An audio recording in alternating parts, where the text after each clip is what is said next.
give the floor to the representative of Pakistan.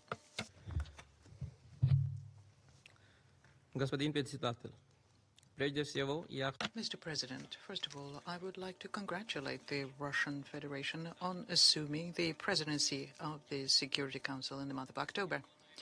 I take this opportunity so as to assure you, Mr. President, that you have the full support and cooperation of my delegation. appreciate the excellent manner in which Republic of Korea steered the work of this council last month. We congratulate ASG Miroslav Jancha on his appointment as SRISG for Colombia and the head of UN verification mission in the country, and thank him for his informative briefing.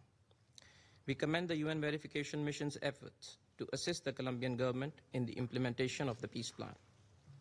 We welcome the permanent representative of Colombia to this meeting.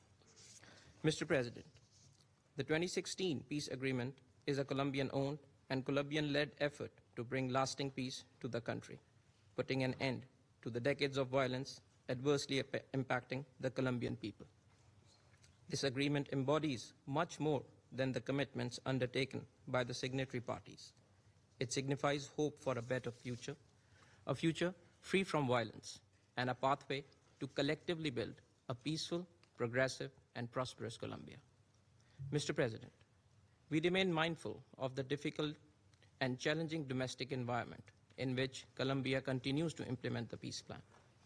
We support Colombia in undertaking administrative, legislative, and judicial measures for the comprehensive implementation of the peace plan.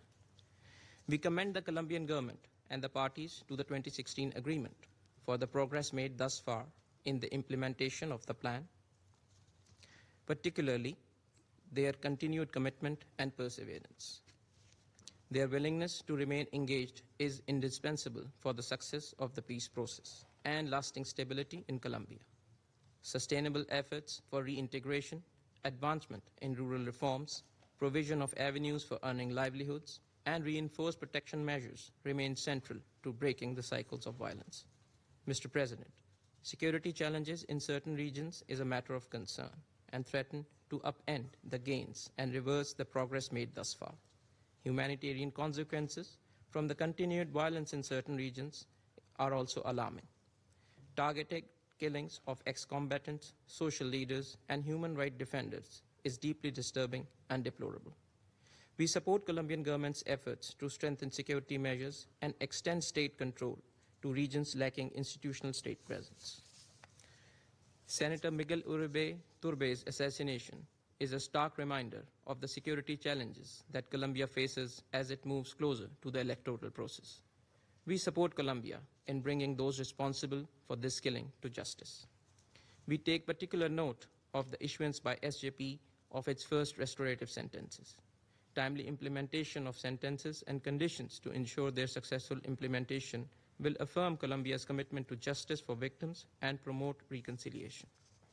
We condemn the attacks carried out against Colombian police and military personnel by the armed groups and urge all armed groups to renounce violence and engage constructively and recommit to dialogue in full respect of national laws. In conclusion, Mr. President, we strongly encourage all parties to sustain the vital momentum for peace, ensuring comprehensive implementation of the peace plan in a sustainable and integrated manner, allowing the promise of peace to become a tangible reality for all Colombians. I thank you. I thank the representative of Pakistan for his statement.